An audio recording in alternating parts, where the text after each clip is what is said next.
Oh, okay. So they have my friend here. This is a pet project.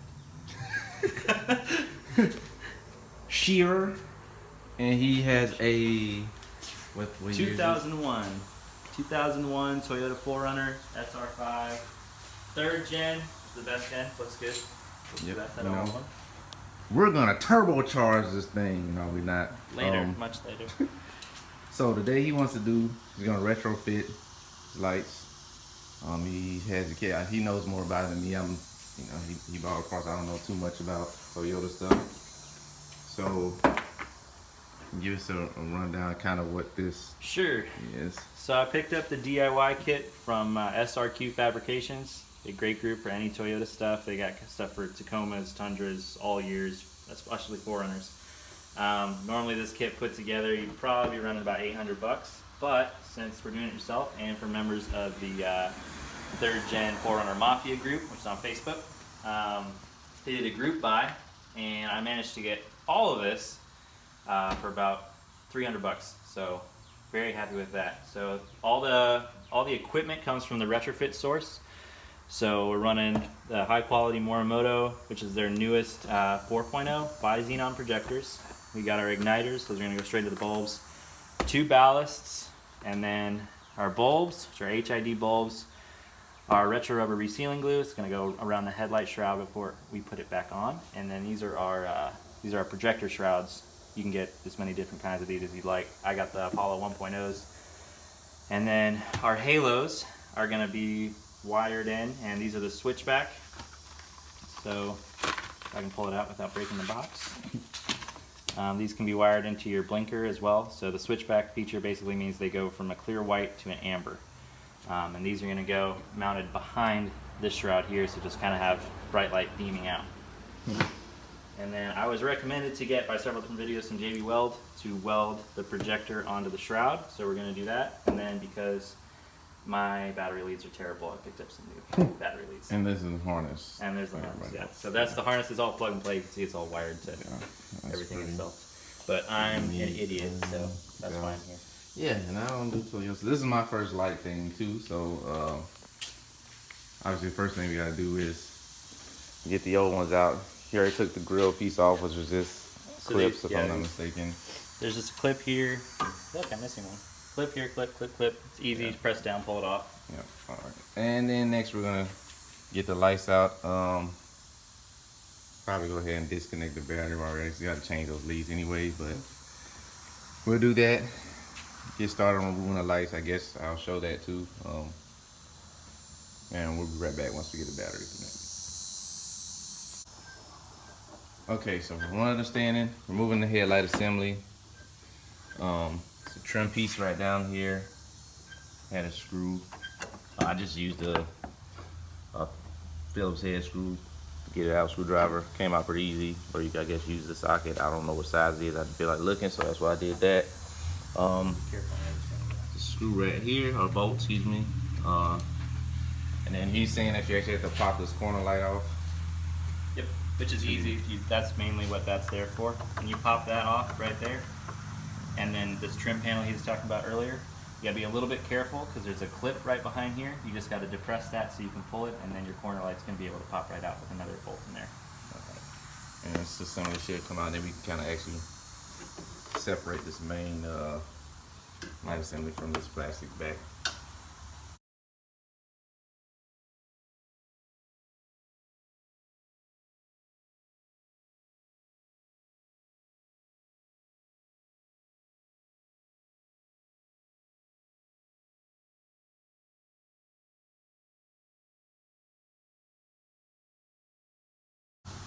Alright, so just to recap. So we have 1, 2, 4, 3, 4. Really just for 2 nuts and 2 bolts really securing this whole housing. But like I said, once you get to it, to that bottom bolt, you have to take this trim piece off, which is just 1 screw here. And to get to those 2, you have to pop the side light out, which you can get to once you get that bottom trim piece off. You'll be able to pop that one off.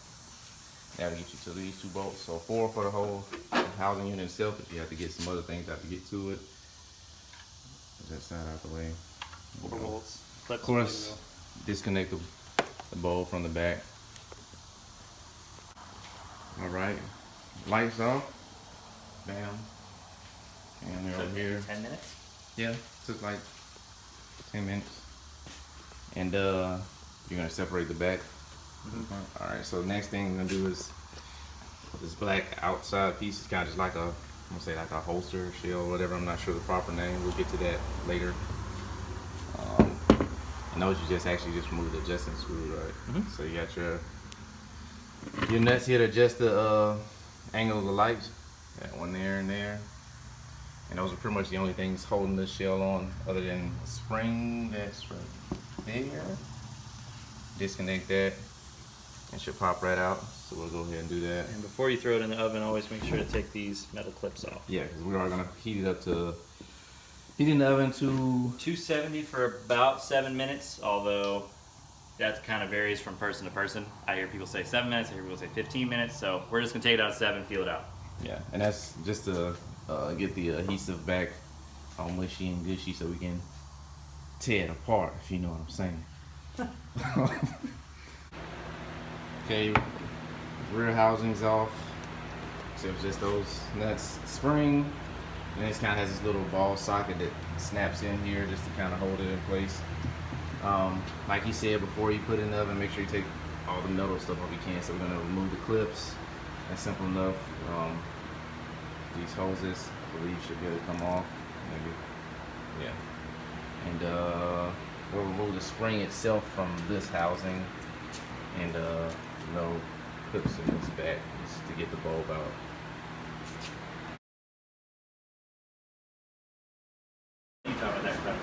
Alright, so next thing we're gonna try to do is get this harness. Like I said, it's all labeled pretty good. I'll wrap up some of these. You have leads going to each ballast.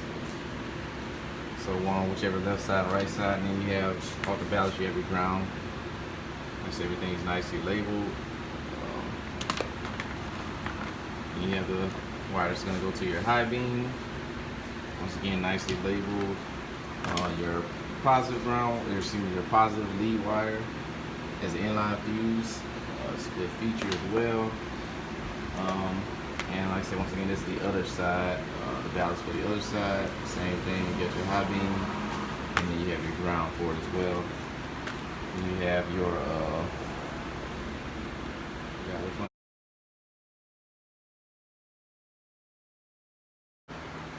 so we're trying to figure out where to actually mount the harness. Kind of has this little box. So we're thinking is we're just it's a little grounding cable here on the side. I think we'll just use that. Hopefully that same screws around the same size, just mounts us on the side. And then we'll be able to run the wire right here in the front between the radiator and the frame rail, tuck it up under there, right to that side. Already got the lights out of the oven in 7 minutes. Obviously the idea of that was to hopefully heat it up enough to kind of get the sealant back liquefied so we can start frying it open.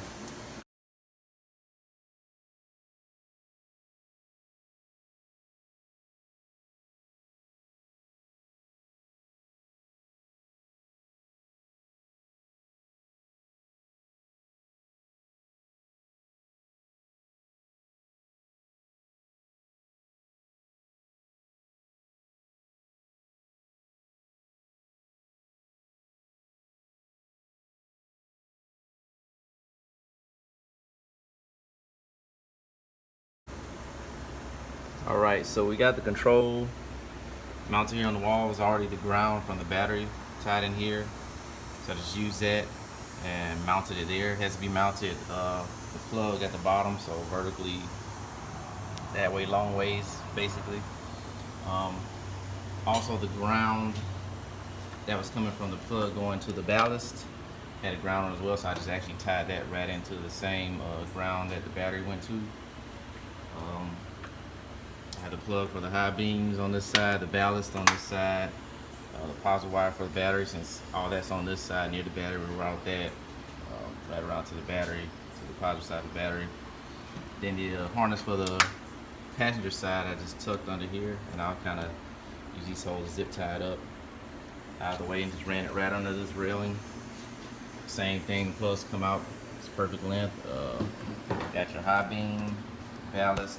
This side also had a ground for the ballast, which there was also another kind of factory ground right here on the side. Just took it off and tied that ground into it, tightened it back. So the ground's good. We were just trying to figure out, so neither one of us have done this before, so plug for the lights. There's only one, so we're just kind of on an assumption right now that I need to plug one into the stock harness to know when to cut it on, since both lights cut on at the same time. So I guess it would be redundant to have one on both sides. So assuming that one is going to control both sides, that's why it's only one plug. So we're gonna test it here in a second and put that one in, make sure our theory is right. All right, another big thing, we're trying to figure out where to mount the ballast.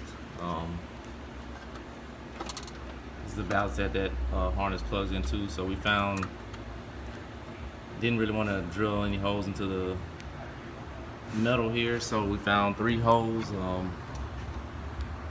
There's one here, there's one up here, and you see the ballast has, actually let me show you another one.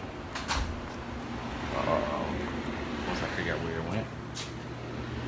There's one. And here's the other one right in front of me. It has a couple mounting spots for it. So I just tie those first 2 to the other hole, the 2 bottom holes.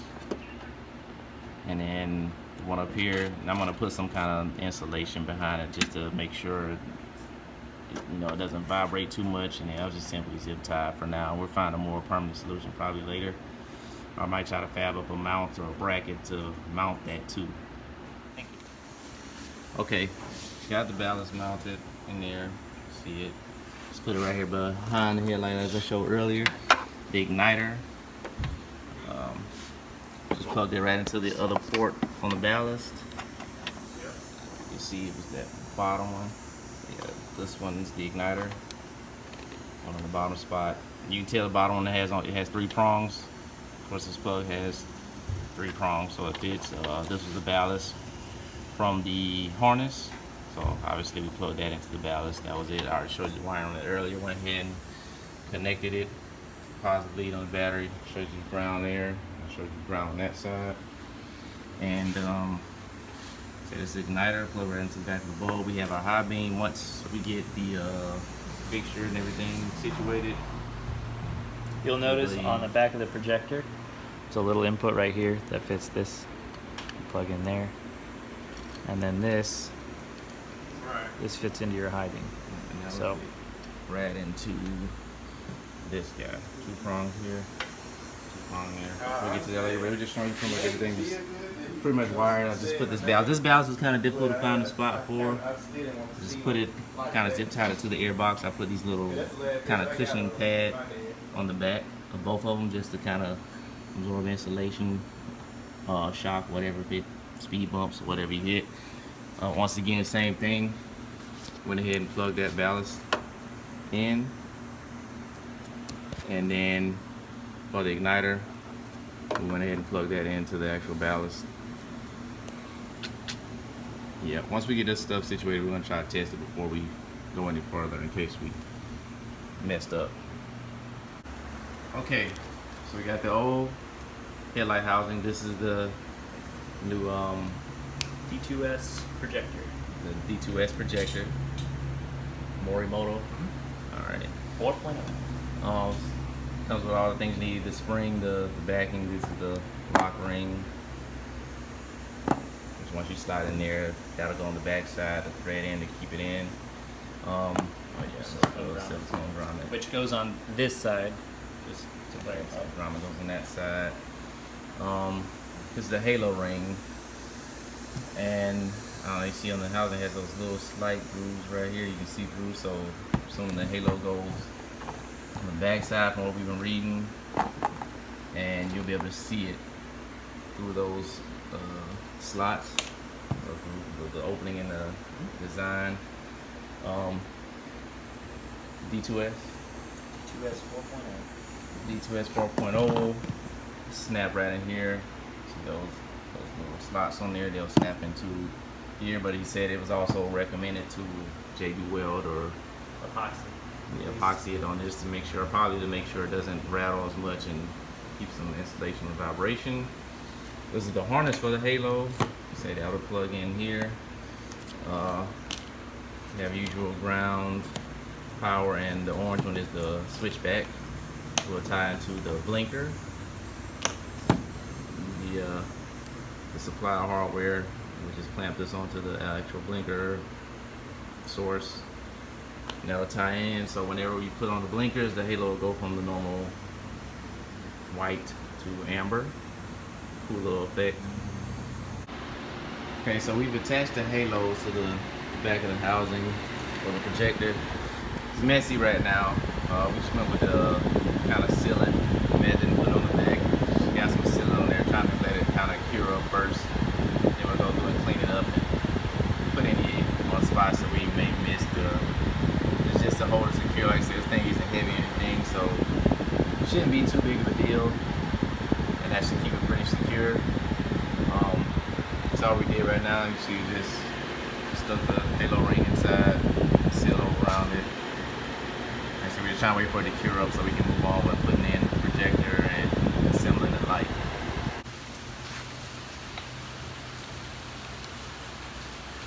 Line up our clips.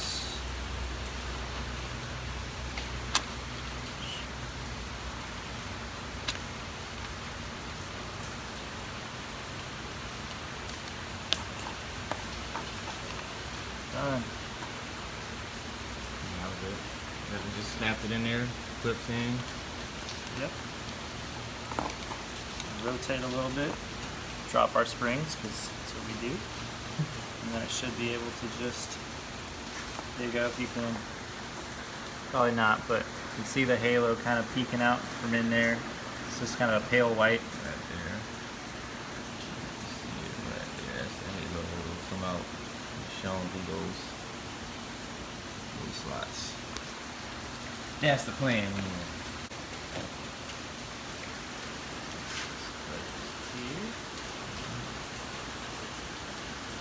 And pass that through somewhere in there. Hopefully we can fit it through there, although that clip looks a little too big. We have to make a hole for that. I can make that a little bigger. Yeah. I'm gonna use that. But otherwise... So this little clip right here is blocking the port where the the Halo ring can come out. So I'll probably just kind of drill this slot out. This already has a little opening right there on the side.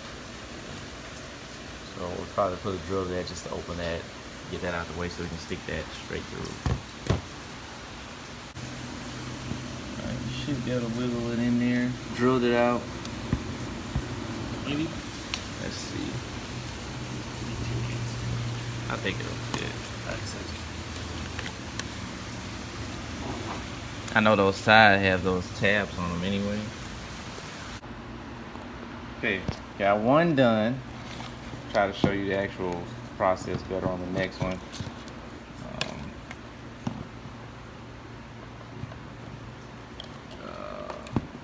Like I said, we drilled that hole. Kind of, well, it was already a hole there. We just kind of took the tab off that was blocking the way for the lead for the actual Halo ring, just this black and green one.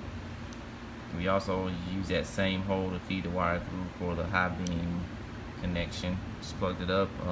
Got the silicone, white silicone ring that goes on the back side, in the front of the housing, of the reflector, between the bulb and the reflector.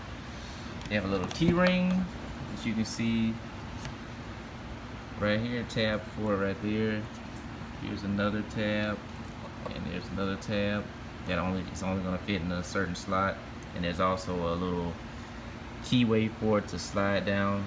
That little group right there. It's a tab on that 3-way key ring, so you know the right orientation. I believe that just kind of aligns the housing, so you have these two side pieces kind of on the side, so you know it's right side up. And then you have the little locking screw. Just put that on. That's pretty much it for the housing part. Still have to seal it, put the cover back on, and then bake the sealant to make the adhesive activate.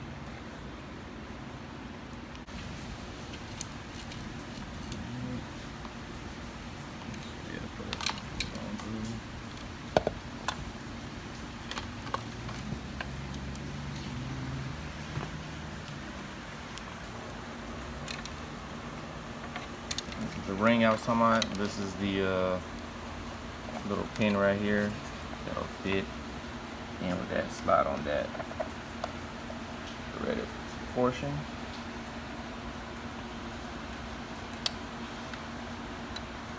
Only goes on one way. Slide down right in the groove.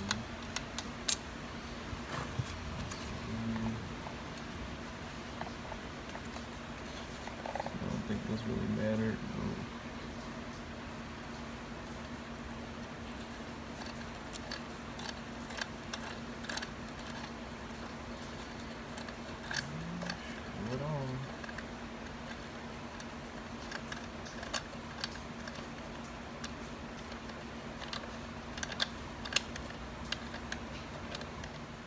Sure. Okay, got them both in. Like I said, the next step was to put the sealant on, and that's what was in the other box. Got the sealant. Retro. You just fill that in the grooves. Yep. Put it together, and should be good. Say it's one roller, and that should be enough for both. All you do is just fill it in the groove here. I might have too much, but whatever. It says put one bead bleep it mode and just throw it in. All right. So that's what we're gonna do now. Preheat the oven, same temperature, 270. Didn't say how long? Same time, 7 minutes. 7 minutes. Should be good to go. I actually can. All right, he's got the bead.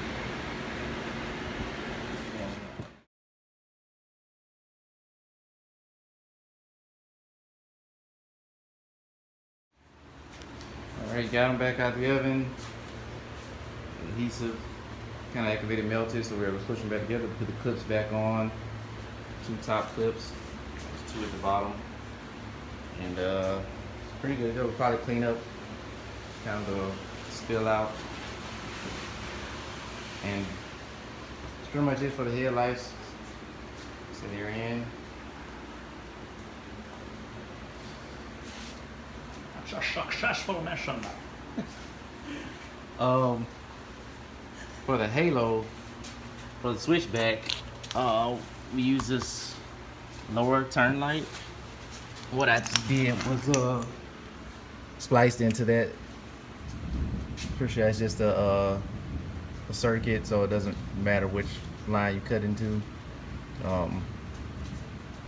Tried to move it kind of as far up here as I could. That way, when we connect it, we won't have to pull the wire all the way down to this bottom piece. I'm not sure. We weren't sure if it was going to reach, but that's it. They come with the kit. Comes with these nice little splices. Just clamp onto the wire, and the other plug will plug right into this side. And once you hit the turn signal, this light kicks on. Should send the wire to hit to activate the switchback, and the halo should turn amber. That's what we're hoping. Next we're gonna go ahead and put the bulbs in. XBD series bulbs. Once again, Morimoto. In case you're wondering, the Probably gonna let those cool down maybe a little. Actually, now he's gonna get some other mitts. still pretty hot. All right, so on the back side, once you put the bulb in, that'll spring in behind it. You have the cap goes on behind that. You just plug it in like normal. Plug it in right to the igniter, which will be this guy, and you should be good to go. Put your bulbs in. So you said the little white strip is down, So this will be light down. See that little groove right there, like a little keyway? That'll fit into this top keyway right here. So you drop it in. See, it won't go at first till you line that up. Once you get that keyway lined up, there we go. Got the spring.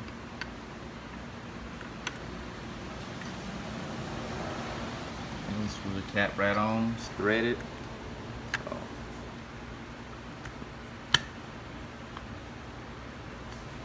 Bulb in, say bulb, spring, then the ring, retaining ring, that's it. Still a little warm. So figure out where we're gonna actually wire the LEDs to, I guess depending on how you want it to kick on.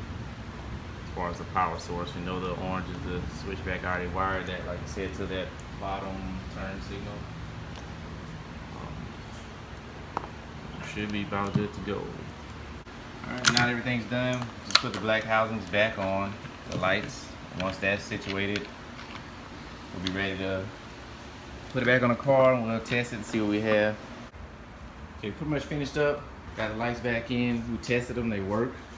I'm working on the halo rings right now. What I ended up doing was wiring the positive, which was the white wire on each halo ring. I just spliced in a longer piece of wire I had laying around. Ran to this side, spliced it in with the white positive halo on the driver's side, spliced it into one, and he wanted it on when his daytime running lights were on, so I used that daytime running light fuse, and I had a tapper fuse laying around, so I plugged that in, plugged the power source right into the tapper fuse, so whenever his daytime running lights are on, halo should be on, flashes are connected, so we'll test that here in a second. So I should turn amber once it flashes. The only thing I have to do is just connect the ground wire from the halos to the ground source, and we should be good to go. I'll probably actually try to tie it into that same ground source I used for everything else. Key and turn flash. Like That's low. always stay on, huh? So this halo. Low? Yep, that works. Don't know how it works. I'm gonna see if this flasher works.